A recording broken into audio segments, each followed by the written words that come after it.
Thanks, Ken, for that extraordinarily generous introduction. And thanks to all of you for being here so late on a Friday night. There can be few more daunting assignments in our profession than the one that lies before me tonight. Like every other AHA president, I've struggled with the question of how best to address the annual meeting of the American Historical Association as the culminating act of my presidential duties. Because you are among my most learned colleagues, because no one knows our shared discipline better than you do, because you represent so many different specialties, subfields, periods, and places, and because your ability to criticize whatever I may say here is unmatched, the challenge of saying something interesting and worthy so late on a Friday night in the middle of an exhausting gathering like this is pretty scary. And I will warn you, just to set expectations in a good teacherly way, I will speak for about an hour. So we will be here until about 10:30, not a block of time that anyone in this room would ever want to give a lecture like this in. But I can tell you that at the other end of this lecture, if you're patient, up on the 41st floor of this building, there's a lot of nice food and other beverages and things waiting for us. So bear with me as I go along. AHA presidents have met this challenge in quite different ways. One of the rituals of the presidency, I think, is to peruse all the past addresses that have been delivered since Andrew Dixon White first did so twice in 1884 and 1885.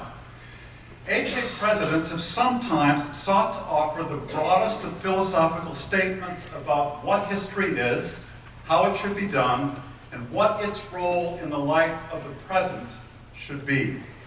A closely related subgenre makes the case for particular emerging subfields that a particular president believes to be vital to the future of the discipline. Not too surprisingly, the chosen subfield in such cases is almost always the president's own. Gordon Wright labeled this first genre of presidential addresses the manifestos. And they are easily the most numerous among all the talks that have been delivered on this ritual occasion.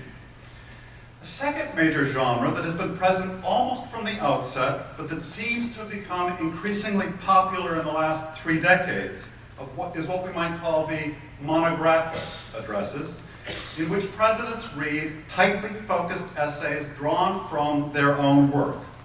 These histories in miniature arguably do a better job than the manifestos of honoring the rhetorical maxim, show me, don't tell me, to exemplify rather than describe the best historical practice. Laurel Ulrich's lovely essay exploring the history of a single Mormon quilt since 1857, and Tony Grafton's astonishingly wide-ranging explication last year of an obscure notebook from the colonial frontier of Pennsylvania show what can be accomplished when this genre is executed with true mastery. The manifestos and the monographs account for the lion's share of all AHA presidential addresses. But there are scarcer genres also worth noticing. Although the vast majority of the addresses focus in one way or another on original historical research, a small handful explore the role of history in public life. And an even smaller handful, the fingers of one hand are sufficient to count them, speak about the teaching of history. Finally, there are a few presidential addresses, rather fewer than I would have imagined, but I guess ours is not a particularly confessional discipline, that are explicitly autobiographical, reminiscing about the journey that a particular scholar has made to reach this podium.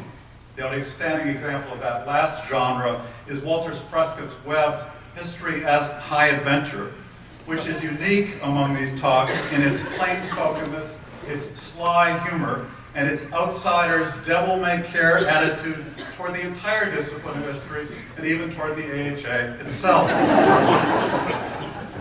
Given this array of choices, what then should I try to do tonight?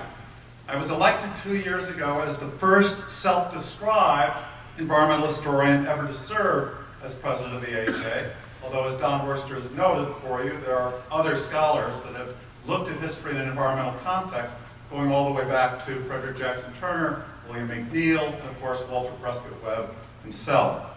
I would be delighted tonight to try to persuade all of you that the study of history should pay close attention, not just to human beings, but to all our companions on this planet, animals, plants, microorganisms. You say nothing of the ecosystems and climates and geophysical processes without which we cannot hope to understand the wider context within which human history unfolds.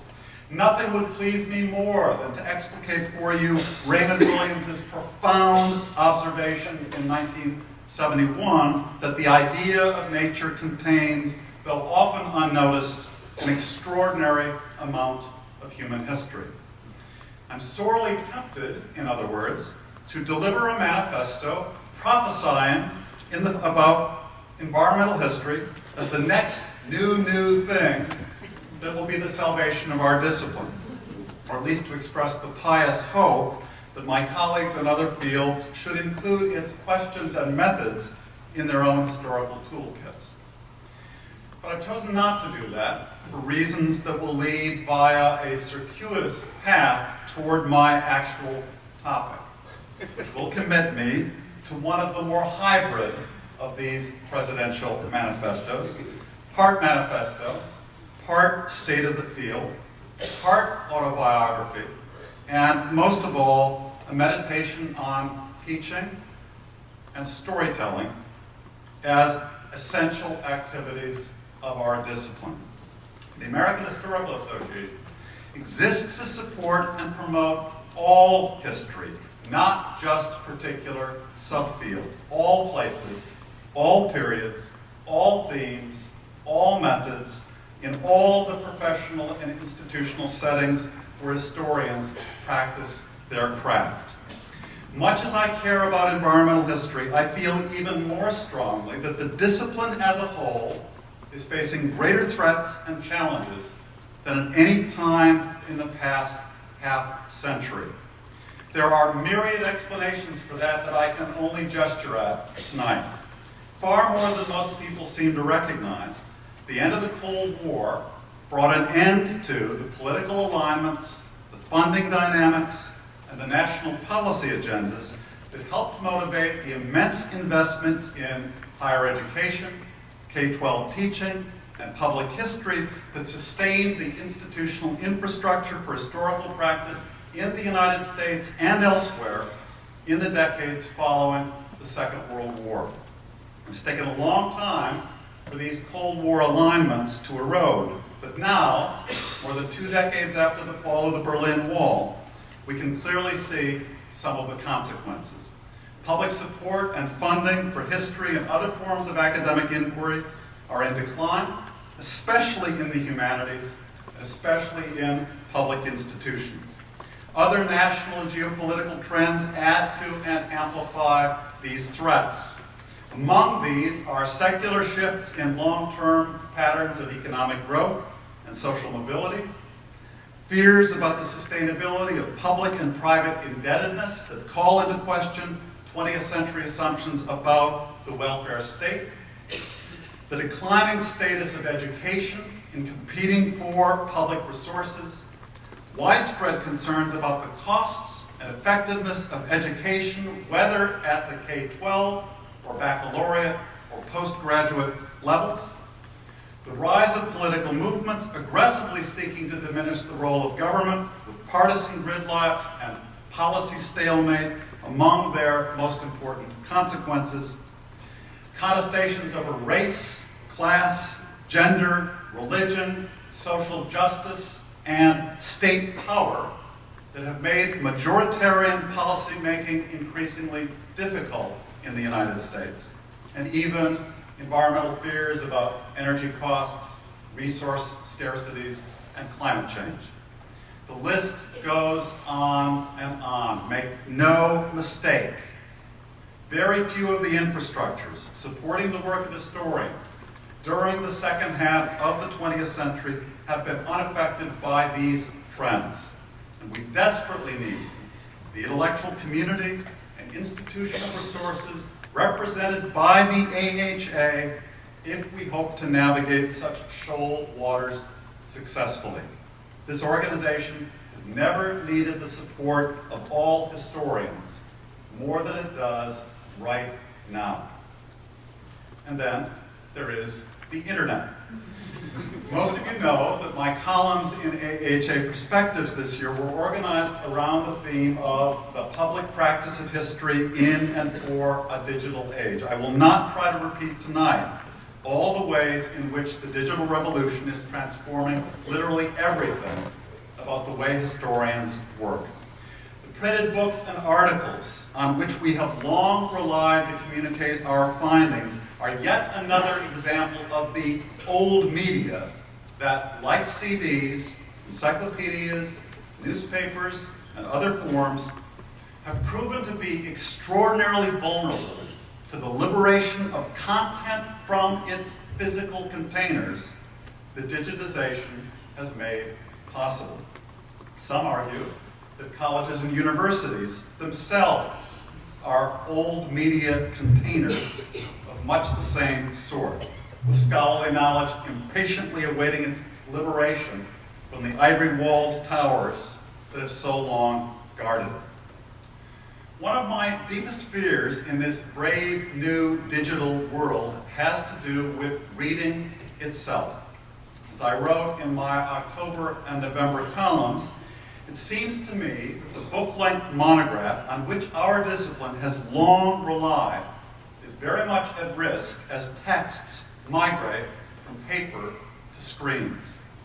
It's not just that libraries are reducing purchases, that university presses are facing cutbacks, or that declining print runs and rising per-unit costs are pricing many specialized monographs beyond the reach of ordinary buyers. My deeper fear comes from watching my own students who no longer read books for pleasure, many of them. If they have any prior experience of doing research, almost all of it is online. If a piece of information cannot be Googled, it effectively does not exist for them. More than a few of my students have never actually been inside the stacks of a library.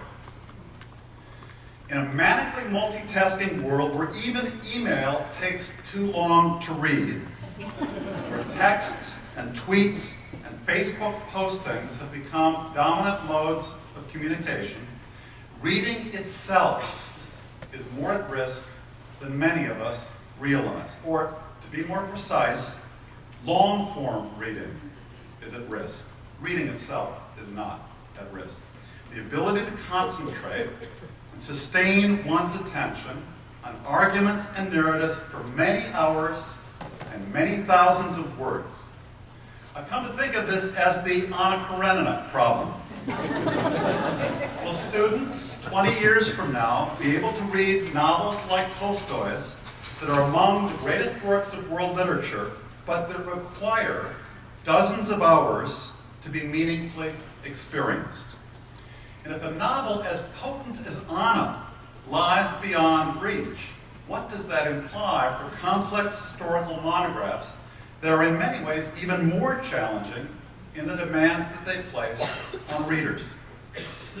Two anecdotes from my own classroom experience will suggest the depth of the challenge that we face here. Ever since I began teaching, I've circulated outline notes before each of my undergraduate lectures so students can concentrate what I'm saying, they can concentrate on what I'm saying, and on the images that I typically project on the screen behind me as I talk.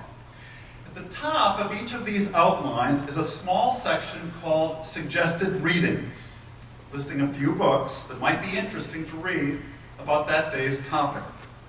In the past few years, as never before, I've had maybe half a dozen earnest students come up to me after class in the first couple of weeks to say that they've searched for the websites I've listed on these note sheets, but they couldn't find them anywhere. I have to explain as patiently as I can that these suggested readings are books, not websites. That's a thought that no longer occurs to some students, even as a possibility. And many of them would not know how to find such books, let alone the libraries that house those books, even if they wanted to. Still more poignant and worrisome was the young man who came up to me after a lecture I had just given at another university, introducing the major themes of the very long book on Portage, Wisconsin, on which I have been working for longer than I care to admit. I sometimes describe this book as Michener length, though that's now a reference few students for the last 30 years would recognize. So I usually add that I expect the final book to be at least 500 to 600 pages long, covering as it does the history of a small Midwestern town from the glacier to now. The illustrated talk that I give about Portage is intended to be a crowd pleaser, with lots of engaging images and stories. And at the end of this particular lecture in Florida, a shy young man came up to say how much he had enjoyed it. I thanked him for his praise, but was then mystified when he added that he was very sorry that he would never be able to read the book on which my talk was based. I sheepishly told him that although I was taking a very long time to finish this book, it would eventually be published and that he would certainly be able to read it then. He shook his head and said that wasn't what he meant. He reminded me that I described the book as being more than 500 pages long. And then, with a sad, embarrassed look on his face, he said he was simply incapable of reading such a book, that he had never in his life read anything that long. I was taken aback, but I'm quite certain that he was speaking in earnest and that his regret was quite real. So here, finally, is the theme that I want to explore with you tonight. In a distracted world where even undergraduates at top universities are increasingly challenged to read the kinds of books that we have traditionally written, and in a moment when there seems to be widespread public doubt about whether to continue supporting the study of the past as this organization and its members have traditionally understood such activity, what is the future of history? The title of another presidential address by C. Vann Woodward 30 years ago. There are many answers to that question, of course, and in fact, the presidential addresses are rife with those answers. And it's the job of the AHA and of all of you and me and us together to offer these answers as effectively as we can to defend the public, to the public, and in public, the continuing importance of history, both in the United States and in the wider world. For myself, I want to devote the rest of my time this evening to what is arguably the most basic answer of all, which is storytelling. We need to remember the roots of our discipline and be sure to keep telling stories that matter as much to our students and to the public as they do to ourselves. Although the shape and form of our stories will surely change to meet the expectations of a digital age, the human need for storytelling is not likely ever to go away. It is far too basic to the way people make sense of their own lives. And among the most important stories they tell are those that seek to understand the past. Hang on to this truth, and there is no reason to fear that history will be any less important to the human future than it has been to the human past. I wrote a presidential column back in March on what I provocatively called professional boredom. What I meant by this was the tendency of professionals, when talking mainly with each other, to adopt vocabularies and ways of speaking that have the effect of excluding outsiders who do not belong to that profession. When outsiders do stumble into one of these professional circles, as all of us do when we enter a hospital, talk with a lawyer, try to decipher the writings of our colleagues in other academic disciplines, our initial reaction, more often than not, is bewilderment or bemusement, but this soon becomes boredom if we linger for long in such circles. Unless we have compelling reasons for needing to understand what these alien professionals are saying to each other, our eyes begin to glaze over, our ears tune out, and our minds head off toward more intriguing thoughts or daydreams. We historians face especially difficult challenges in this domain of professional boredom. Although we favor ordinary language more than most of our academic colleagues, we nonetheless experience precisely the same temptations toward self-referential language whenever we communicate mainly with each other. More importantly, though, the heart of our enterprise is to immerse ourselves in arcane events and contexts of vanished times and places that most other people have long since forgotten. This means that most of what we study is by definition unknown and unfamiliar to most outsiders who encounter our work. We learn to read languages that are not merely foreign, but antiquated. We study documents so seemingly unimportant that no one else has bothered to look at them in years. And we seek to reconstruct past milieu the few but ourselves even remember once existed. What could be more boring than that? We all know the answer. There is nothing remotely boring about history, if only one gives it the time and attention and care that it deserves. The longer and harder one looks at almost anything in the past, the more richly and endlessly fascinating it becomes. The chief reason we do this work, after all, is to pursue such fascination, such curiosity, so as to understand ever more deeply both the worlds we have lost and the worlds they have become. Our own love for the past must be pretty robust to keep us going amid the dusty archives and unread books. But our ultimate reason for doing so must always be to pass that love on to others who do not yet share it. That is how we assure the continued survival and relevance of the past to the present. Nothing we do is more important.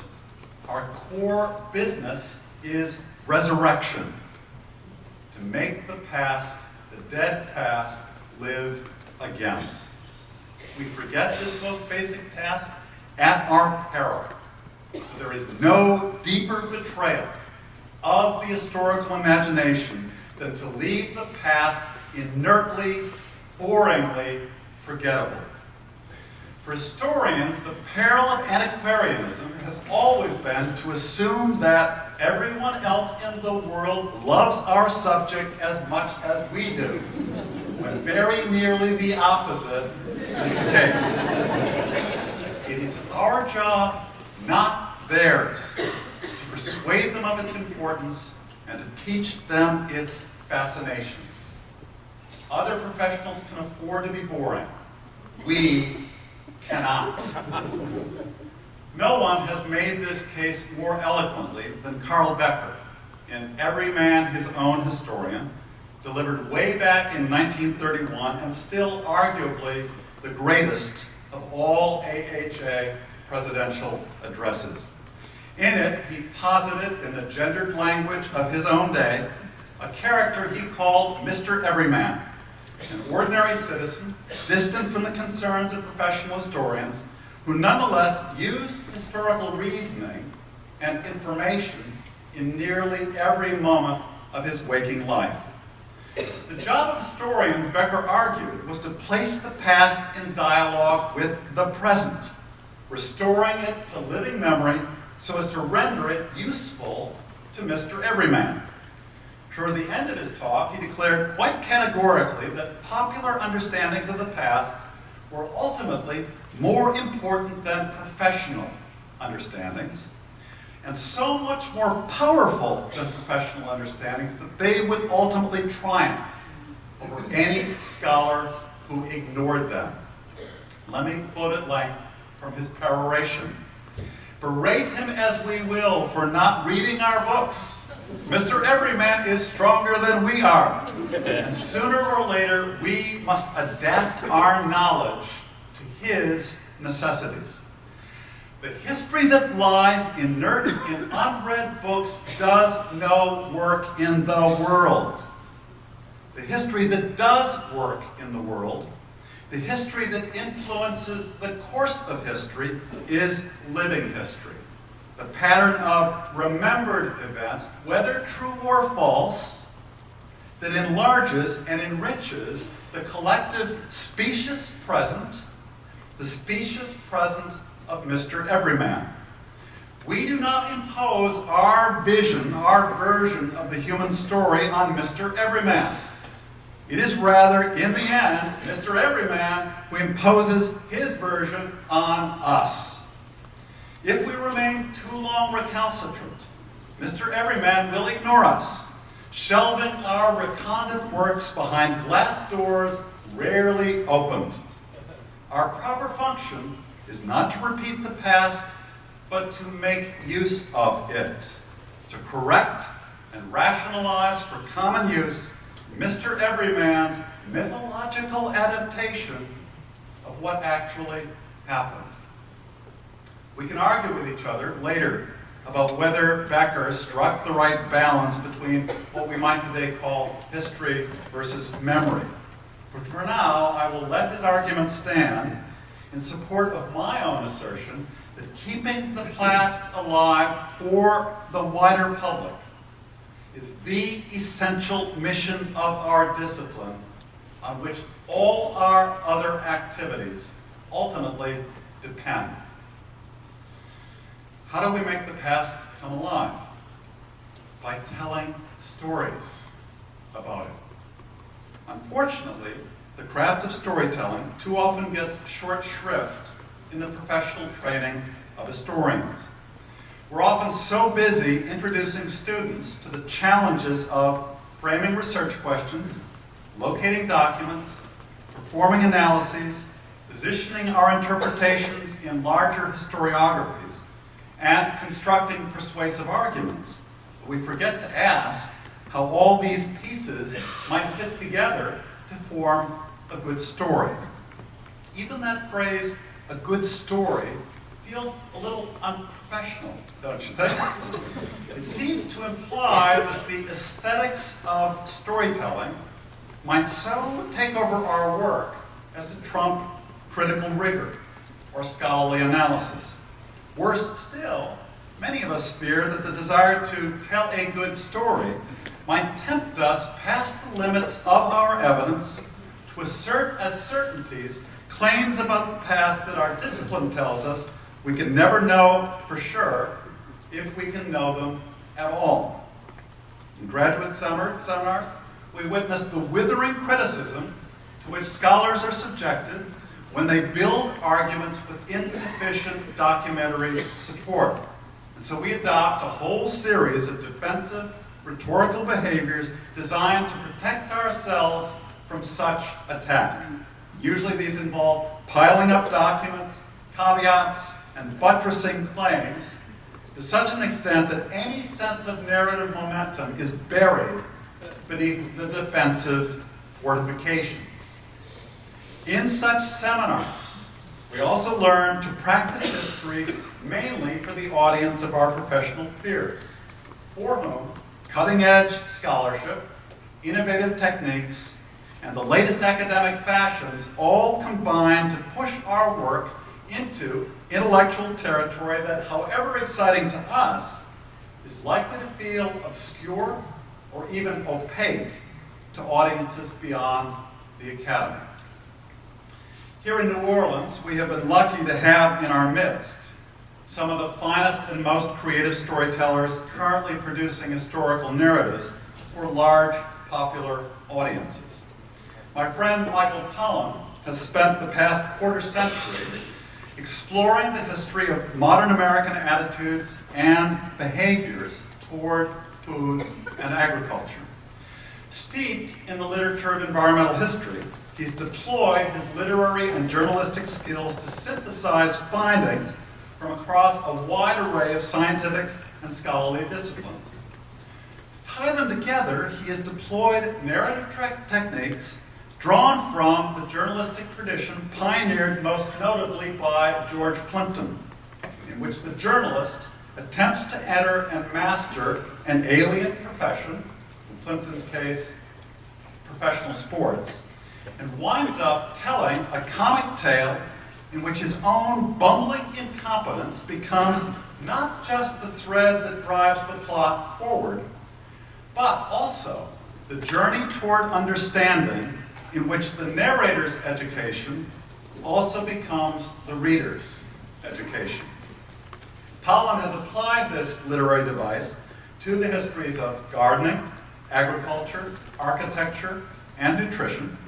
And in so doing, he has made these topics more engagingly available to more readers than ever before, so much so that he's become the most widely read commentator on contemporary food policy in the United States.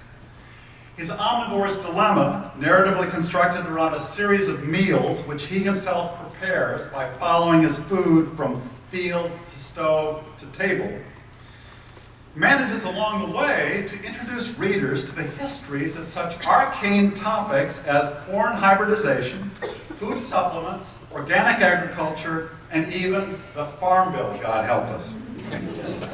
For most of his readers, much of what he writes about would have been so mind-numbingly boring in the hands of a different author that most would not even pick up such a book, let alone be riveted by what it has to say. But because Pollan is such an amiable narrator, because he can be hilariously funny at his own expense when this serves his rhetorical purposes, and because he is above all else a brilliant storyteller, his readers will follow him almost anywhere. I've been assigning his essay, Nature Abhors a Garden, to my graduate students for more than 20 years. And it is still one of the best and most provocative introductions I know to the kinds of questions that environmental historians ask. Regardless of whether you agree or disagree with Pollan's arguments, he has much to teach historians about making the past come alive through storytelling. We've been equally fortunate at this meeting to have had the writer and director John Sayles on hand to comment and answer questions about 6 of his most important historical films, discussing the ways in which cinema and fiction draw on the work of historians to construct their very different kinds of narratives.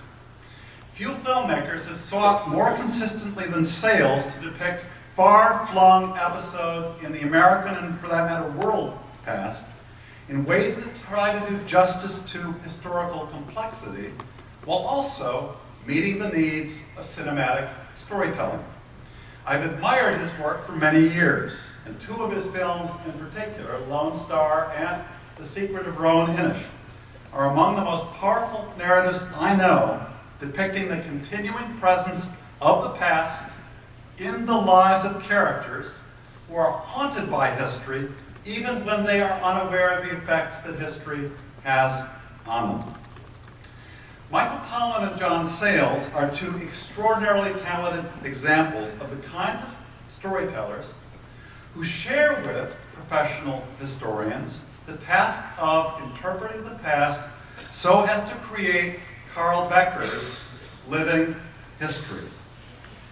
the history that does work in the world, the history that influences the course of history.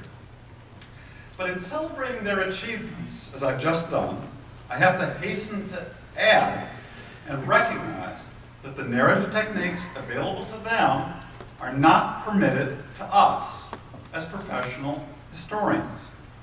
Aside from scholars who do oral historical work on the recent past, the interviews that enable Michael Pollan to construct such intriguing protagonists, to populate his narratives and illustrate his arguments are impossible, to state the obvious, when the subjects of one's work are all dead. For that matter, the literary technique of organizing an entire book around a carefully fabricated narrator called Michael Pollan would undoubtedly leave many historians queasy about calling too much anachronistic attention to themselves as opposed to their historical subjects. Pollan's example reminds us that one of the most important characters in any story is the narrator. Our available choices for shaping that character are more constrained than for a journalist like Pollan, in part because of our discipline's long-standing, and I might say too long unquestioned, commitment to the omniscient third-person narrator of the 19th century moment when this discipline began its professionalized journey. We can learn from Pollan the importance of taking more explicit responsibility for the narrator's voice and rhetorical roles. But the moves that are so successful for him are unlikely to work in quite the same way for us. Our narrative chops must necessarily be different from his.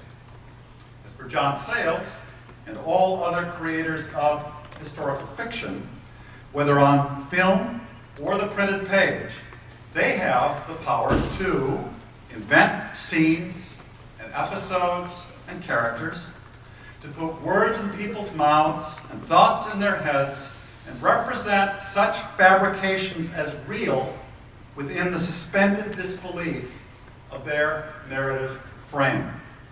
No historian can ever do likewise.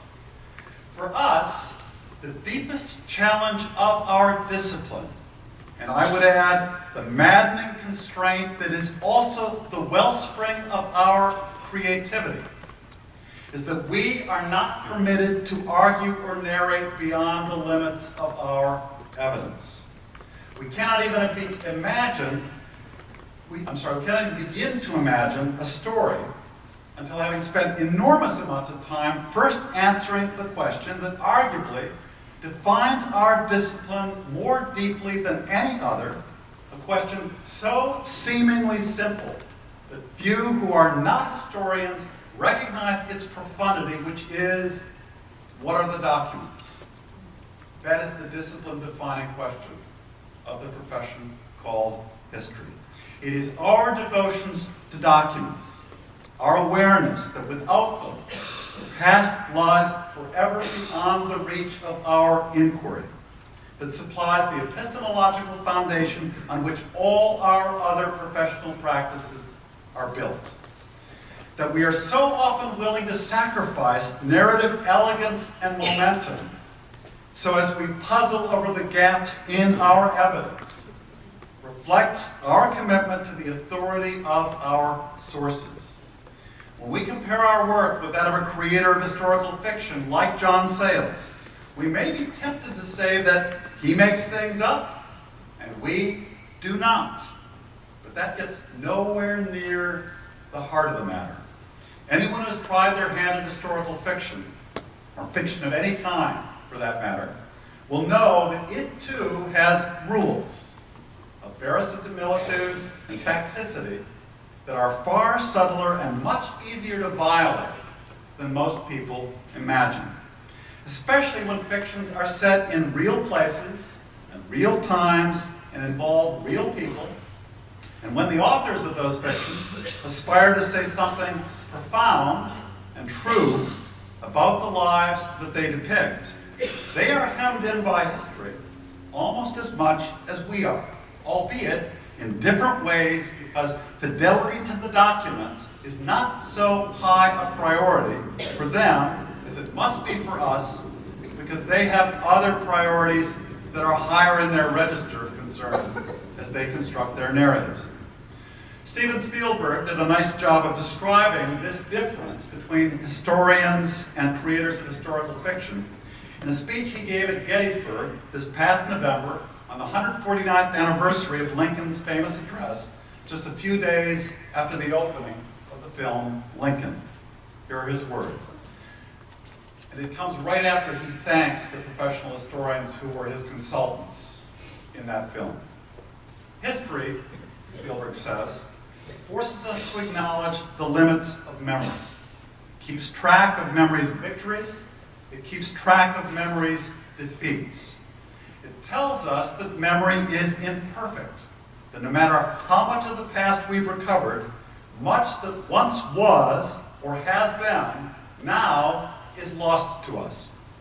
It's simply not the job, indeed, in fact, I think it's the betrayal of the job of the historian, Spielberg adds, to promise perfect and complete recall of the past. One of the jobs of art is to go to the impossible places that other disciplines like history must avoid.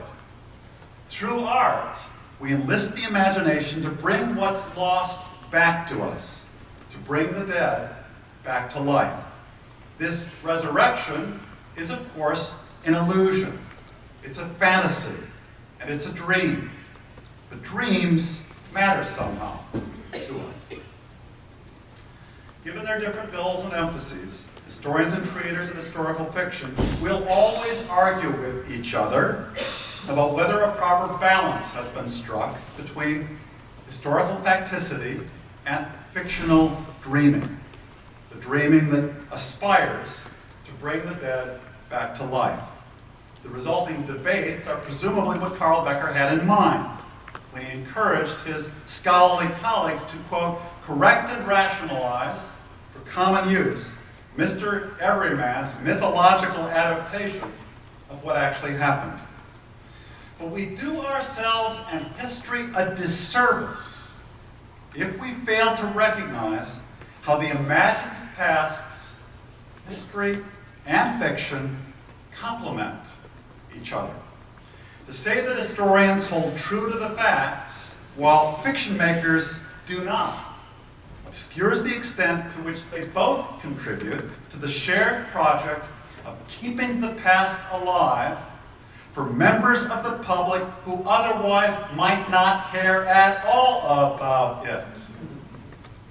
The deeper truth is that the two value different kinds of facts differently, and so are willing to make different kinds of compromises with historical reality in order to tell the kinds of stories that matter most to them. This in turn means that the narrative options available to each quite radically differ in ways that historians, I believe, should try to understand more generously toward the fiction makers than we sometimes do. To name just one of the most important differences between historians and those who create fictions about the past, our rules of evidence build a very high wall between us and the inner emotional lives of the human beings about whom we write.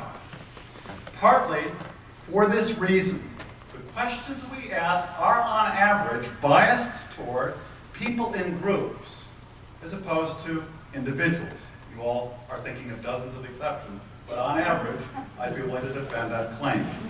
Even when we do concentrate our attention on a single human being, our disciplinary conventions permit us to talk only about those actions and feelings of the person that have somehow been recorded in documents. This creates a bias toward public as opposed to private life that is still present in our discipline despite decades of creative work by scholars seeking to give the history of private life its due. For the novelist or the filmmaker, though, The historian's definition of private life is still not private enough, since the one aspect of human reality for which our documents are most limited, the inner stream of consciousness that each of us experiences uniquely inside ourselves in ways that we can never fully render for anyone else, the reality that is in each of your heads that you can never share in a fully public way, is often what the fiction maker is most eager to tell stories about. The narrative representations of a person's innermost thoughts that are among the greatest achievements of the modernist novel, as represented by authors like Joyce, or Woolf, or Proust, or Faulkner, are not available for us to emulate. Even when historians are lucky enough to work on individuals who left behind copious diaries and letters, these are still ultimately public representations of an inner life that we can never quite touch or recover, and that, notice, our discipline does not allow us to represent in its native voice, which is the first person pronoun. Having no documents, our disciplinary conventions leave us little choice but to follow the famous final admonition of Wittgenstein's Tractatus, whereof one cannot speak, thereof one must be silent. I share all this because I want us to recognize that history is just as committed to a set of representational conventions and compromises as these other narrative forms. Each storytelling form has its own peculiar narrative possibilities and constraints. Historians choose, they choose not to represent aspects of the past for which their documents are silent. But some of these, stream of consciousness and conversation, most especially, are so fundamental to so much of life that it's a little hard to say which depiction of the past is more distorted, a history that says nothing about them, or a fiction that, in the absence of authoritative evidence, tries to represent them as responsibly as they can. If we're more open to recognizing the legitimate trade-offs involved in such choices, we might have a little more professional sympathy for the narratives that our fiction-making colleagues create in the service of Carl Becker's living history. As for ourselves, what storytelling options are available to us within the limitations of our rules of evidence, rules that I embrace as deeply as anyone in this room? In many ways, I've been trying to sketch out the consequences of that commitment in the last 10 minutes or so. In a discipline as vast as history, the number of narratives that we have to tell is quite literally infinite. And even to catalog their principal genres would defeat my abilities, to say nothing of your patience, as I approach the end of this talk. So let me instead tell a story about storytelling to illustrate the kinds of stories that I myself most love about the past.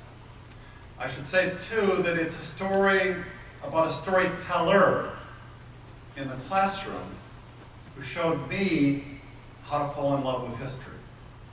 So it's also a story about teaching as a form of storytelling that is the work of living history at one of its deepest and most important and foundational levels, one of the principal obligations of our discipline.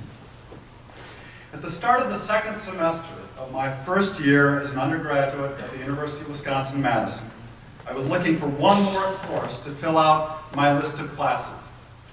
My father was on the faculty at Wisconsin, and he suggested that I consider studying with an English professor named Richard Ringler, who taught a course, English 360, called The Anglo-Saxons. Although I had no prior knowledge of medieval literature or history, my dad knew that I had long been a fan of J.R.R. Tolkien's Lord of the Rings. and he thought I might be interested to learn more about the medieval sources on which Tolkien had drawn in the writing of that book. It was a brilliant suggestion, for no other course and no other teacher ever made a greater impact on me. Dick Ringler changed my life forever, and he may well be the reason I'm standing before you today. Ringler had had quite an unusual career, having earned his Harvard PhD with a dissertation on Edmund Spenser's Faerie Queene. He joined the Wisconsin faculty as a scholar of Elizabethan literature, but when an opportunity arose to teach a course on Beowulf, he decided to add it to his curricular offerings, a rather big backward leap in time, and was drawn into the literature and history of early medieval England as a result. He steeped himself in Anglo-Saxon, so much so that he eventually went on to co-edit one of the leading textbooks of that language, and then decided that he couldn't really do justice to Old English literature without also studying the Icelandic sagas. He taught himself Old Norse in order to read the sagas in their original language, and became so fascinated by them that he wound up spending a year in Iceland learning modern Icelandic. He soon gained fluency in that difficult language and wound up splitting his academic appointment between English and Scandinavian studies in order to teach courses in Icelandic, all of which I ultimately went on to take. Along the way, he also became a serious student and practitioner of Zen Buddhism, and was fascinated by parallels between the monastic traditions of Zen and medieval Catholicism. I knew none of this when I walked into Ringler's classroom, but I realized in the first 10 minutes of his first lecture that I was experiencing one of the most brilliant and unusual minds that I had ever encountered. He spoke with machine gun rapidity, as if his mouth could barely keep up with how quickly his own thoughts were moving. More often than not, he used projected images from a Kodak carousel projector to illustrate the maps or medieval manuscripts, or archaeological artifacts, or works of art, or jewelry that he happened to be discussing in a particular lecture. He lectured from a deck of 3x5 cards that he shuffled as he moved from topic to topic. And one of his strangest and most endearing habits was his willingness to interrupt his own presentation if a sudden thought occurred to him that seemed worth exploring at length. He signaled this in an almost comic way by pausing for a long moment, often with a quiet groan of frustration at his own inability to keep the lecture on track, then announcing, "Digression!" before starting his detour. These sidebar engagements with loosely related topics typically proved so fascinating that we sometimes came to the end of the hour without reaching the end of the digression. But no one cared. Ringler's storytelling detours were just as fascinating as his main topics.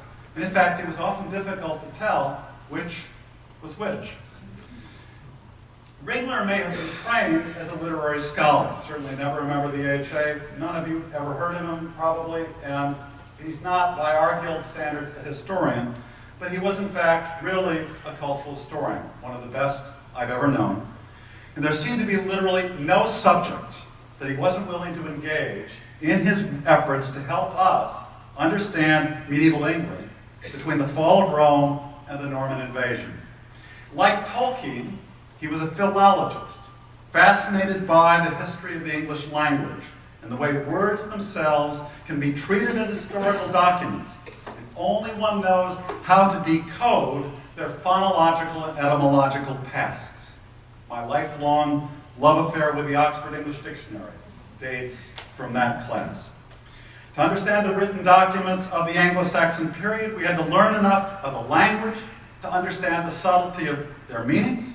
And in subsequent semesters, I would go on to take courses in Old English and Old Norse from Ringler, having, by my sophomore year, concluded that I was going to be a medievalist, just like him. But he didn't stop with mere words. He taught the history of medieval calligraphy and explored the evolution of the scriptoria where monastic scribes copied manuscripts. He gave a lecture on the manufacture of vellum, the slaughter and processing of the animal skins on which the scribes worked, and the reasons why the two sides of the sheet of vellum, the inside and the outside of the animal, the side with the hair and the side with the flesh, responded differently enough to ink and pen strokes that they subtly affected the calligraphy that appeared on them. He explained the geometrical construction of the great illuminated carpet pages of the Book of Kells and the Lindisfarne Gospels.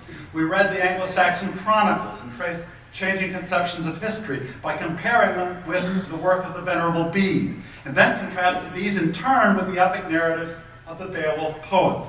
We studied the Sutton Hoo shipbuilding in order to see what its treasures could teach us about Anglo-Saxon poetry, warrior society, and pagan religious beliefs. We then turned to the missionaries who brought Christianity to England and watched the transmission of Catholic doctrine and institutions to the British Isles up through the Viking raids of Lindisfarne and beyond, the development of Romanesque architecture and of monophonic Gregorian chant, the relationship of Rome to the courts of Charlemagne and Alfred, and so on and on and on and on. Scribbling as furiously as I could, I filled a green notebook with the facts and insights that Ringler poured forth. This notebook is still among my most precious possessions. The best way I can describe what he accomplished in that course was that it was the richest, most interconnected, most multi-layered representation of a long-vanished historical universe that I had ever experienced. It was as if Ringler could begin a story about any particular aspect of the Anglo-Saxon past, and by a series of side-wave moves, repeatedly demonstrate the unexpected connections among aspects of that society that no one else would have brought together in quite that way. I felt as if we were watching the turning of a kaleidoscope with endless shifting patterns, combining and recombining in a never-ending series of stories, each deepening and enriching and adding layers of new meaning to the ones that had come before. It was some of the most brilliant storytelling I have ever witnessed in my entire life. And crucially, it was storytelling of the kind that historians do so well, honoring all the rules of evidence that govern historical as opposed to fictional narrative. All of Ringler's stories, one of the master tropes that was at the core of almost all of them, was the one at the center of our own discipline that begins with the question, how do we know what we know? And then goes on to, let me show you how we know what we know. By the time that semester was over, I was sure that I wanted to be a scholar like Dick Ringler. I spent 2.5 years preparing to become a student of the early medieval Germanic North, and in fact won a Rhodes Scholarship with the intention of pursuing that subject, the early course in English literature at Oxford. Only an equally accidental course on the history of the American West, taken with Alan Bowe during my senior year at Wisconsin, redirected me to the Western and environmental history of the United States that eventually became my lifelong objects of study. But there's no question whatsoever in my mind that I am still trying to practice history and tell stories about the past in that kaleidoscopic, multidimensional way that Dick Ringler exemplified so superlatively in that class on the Anglo-Saxons. Let me pause for a moment. I said I was going to tell you a story about storytelling. Obviously, it's also a story about teaching. To do so, I had to create a narrator that was my former self, a young undergraduate steeped in the fictional world of Tolkien's Lord of the Rings, who had no way of knowing how much that novel had prepared him to become excited by the scholarly specialty that was Tolkien's own. That narrator, my former self, told you a story about his encounter with this very unusual, in truth, very eccentric teacher, whose multidisciplinary ways of thinking and talking about the past, even though he was not officially a member of this guild, was held up to you by this narrator as this narrator's best idea of what brilliant history looks like. Although I'm only now calling attention to it, one of the morals of this story is that some of the most important historical storytelling we do happens not in our books, not in our articles, but in our classrooms. Ringler, in fact, poured the same scholarly rigor and intensity into his teaching that most scholars reserve for their monographs, persuading at least one student to try to do the same. And in fact, there were a number of other students who were so persuaded as well. Each of his lectures was a brilliantly crafted narrative journey steeped with anecdotes and arguments and documents and insights that were not just about Anglo-Saxon England, but about the practice of history itself. And not just history, but all the other disciplines, which in truth are every bit as important to history as history itself. Archaeology, and philology, and literature, and art history, and architecture, and theology, and folklore, and mythology, and so on and on. Nothing in the past was irrelevant. We needed all these disciplines if we wished to understand the fragments that had survived from that long ago time. All of them were connected. We had simply to follow the threads in whatever direction our curiosity suggested in order to discover their meanings. One moral of this autobiographical narrative, then, is that we should all aspire to bring the same passion and intellectual engagement to our historical storytelling that Dick Ringler brought to English 360, whether in our books, or our classes, or in public. There is no reason why the work we do can't have the same qualities that Ringler exemplified with such passion. We just need to keep looking for the best and most engaging ways to tell our stories. And remember always to be on guard against boredom. We need also to resist the research university's habit of privileging the latest and most cutting-edge scholarship over older and more familiar topics, since both are equally essential to the syntheses that not just undergraduates, but the public and even we ourselves need if we are to understand the past and its myriad interlocking complexities. Ringler's course was utterly a creature of an R1 research university, and he regularly had us engage the latest scholarly findings and interpretations. But he was no less careful to place that new work in a larger frame that also included older approaches, like philology, and the kinds of broader thematic syntheses that occur more often in textbooks than in monographs. I'll be done soon. I apologize, bear with me. I have two more brief stories to share about Ringler's class, with two additional lessons that have stayed with me ever since. As you can surely see, I was very much under the spell of this teacher. I still am. And went out of my way to talk with him during office hours about all the exciting stuff we were studying in that class. One day I made the mistake of stopping by his office outside the regular time. In fact, just half an hour before the class was scheduled to begin. I found his door ajar, suggesting he was probably inside, and when I tentatively knocked on it, not knowing whether I should interrupt whatever he was doing, it swung open to reveal him sitting at his desk with his Kodak carousel projecting onto the wall in front of him, his little deck of 3x5 cards in his hand. I suddenly realized that he was delivering the lecture that we were about to hear. His performances in class had always seemed so extemporaneous, so stream of consciousness, so thinking out loud in their brilliance, that it had never occurred to me how much they might actually be scripted. Indeed, how much he might have polished and rehearsed them to produce the rhetorical and interpretive effects, maybe even those famous and beloved digressions that he seemed to generate so effortlessly in the magical space of that classroom. I apologized for interrupting him. I asked my question. I listened patiently as he gave me the answer, and then I scurried off, not wanting to intrude on his rehearsal time. But I've never forgotten that moment, since it taught me that one of the most important lessons I've ever learned about teaching, the mode of teaching that is in the register called lecturing, what I'm doing right now.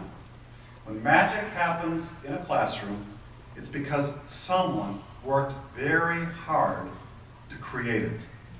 When years later I began teaching myself, I began the practice of delivering my own lectures in their entirety the hour before I actually shared them with students in class.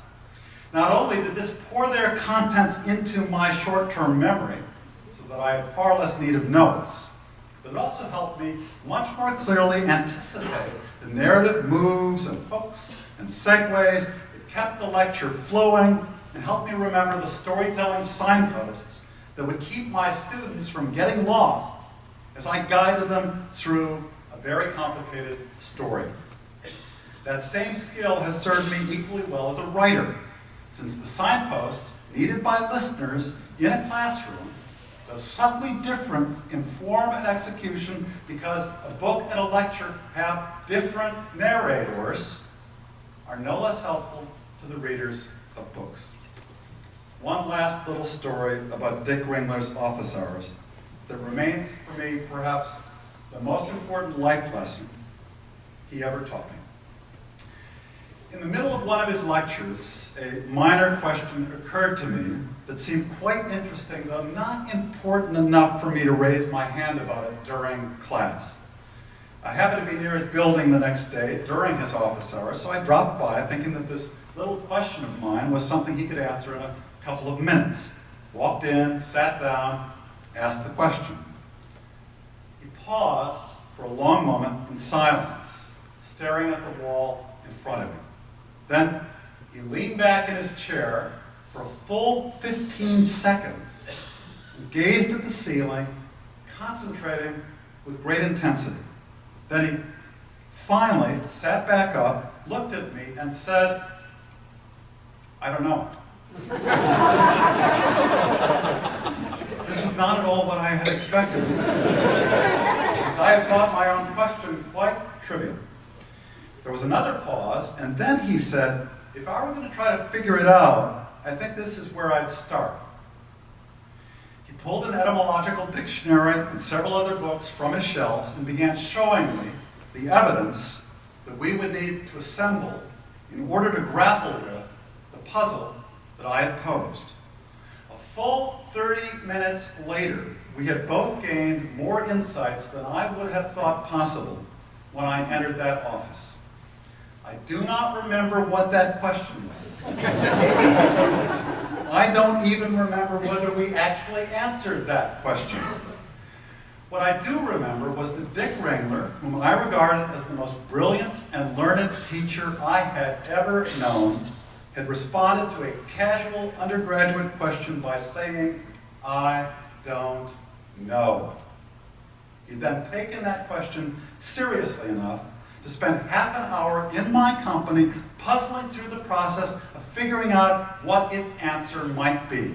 I will never forget that moment for as long as I live.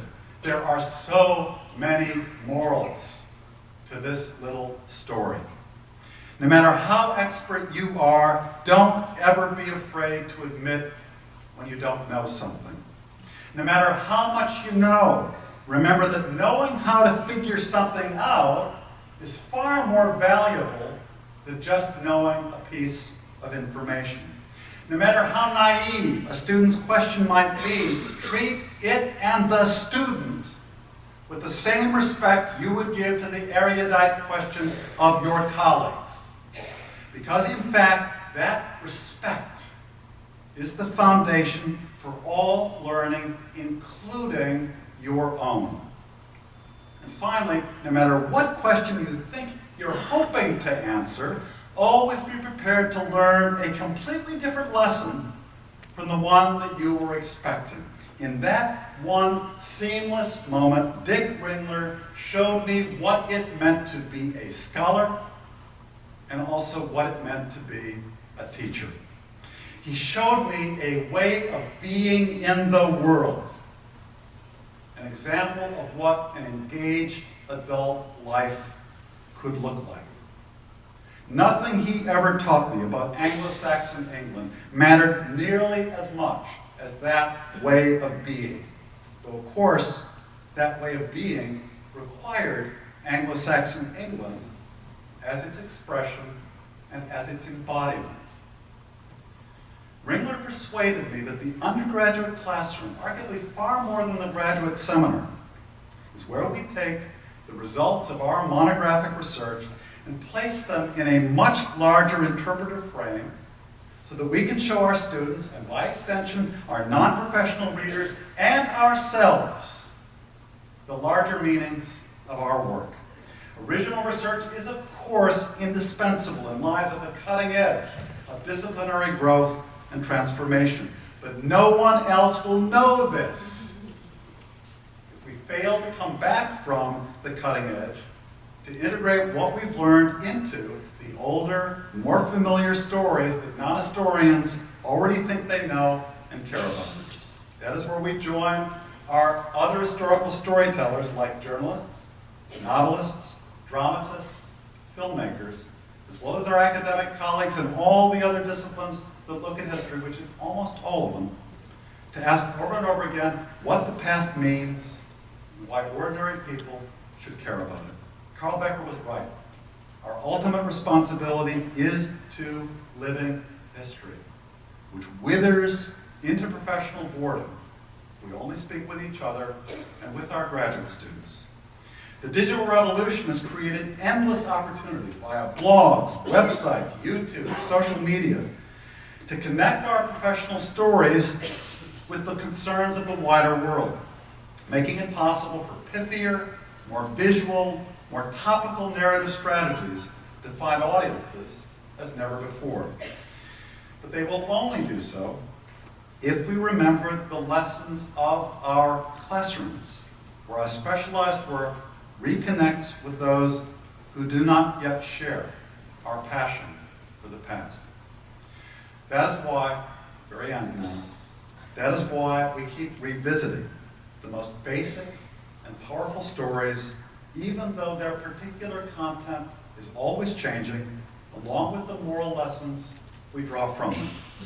There is the story of where we came from, and how the world got to be this way, that is the great engine of public curiosity, especially for younger people who have little direct personal experience of the past.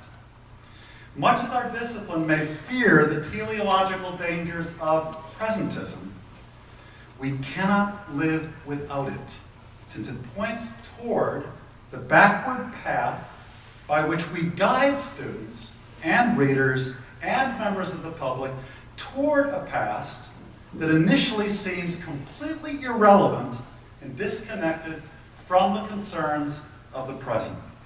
Once we have reconnected the past with the present and established just how relevant it continues to be, then we can start telling that other great story, the one about the past as a foreign country, whose inhabitants are as different from ourselves, so different that we can barely recognize them. And yet, because their world ultimately became our own, and because their struggles with each other to decide what they did and did not want their future to become continue to shape our own lives today, these two sets of stories turn out to be far more intimately linked than we initially imagined. Together, they combine to create a third story about the world as given and the world as made, inviting us to reconsider a taken-for-granted present that can seem timeless and unchanging until we begin to view it historically. Only then do we realize how much our present world reflects the choices of those who came before. Only then do we see how different it could have been had those choices been made differently. From these most basic of all stories about the past flow myriad others. They're part of the common heritage of humanity, which is why we share their telling with everyone else who narrates the past. That's what makes them so powerful and why it is so crucial for historians never to tire of telling them, no matter how familiar they may seem to us. Only by looking in the eyes of our youngest students and our own children do we remember how strange and fresh these stories were when we first encountered them ourselves. Stories of people struggling for justice, or democracy, or freedom, or progress. Stories of oppression, endurance, liberation. Stories of people seeking to understand the meaning of their relationship to God, or nature, or the state, or each other. Stories in which very small events, or objects, or ideas turn out to have much larger consequences than anyone would ever have thought possible. Stories that explore the intended and unintended consequences of the choices people make. Stories in which the things we thought we knew about the past turn out to be unexpectedly and importantly different from what we thought. Stories about how we know what we know and how hard we have to work to earn that knowing. And stories of why different people understand the past so differently, and why seemingly contradictory historical narratives can yield truths that are all the more profound when juxtaposed against each other. More than anything else, though, we need to keep telling stories about why the past matters and why we should care about it. Nothing we do is more important, for only by telling such stories does the dead past spring back to life and become living history. Thank you.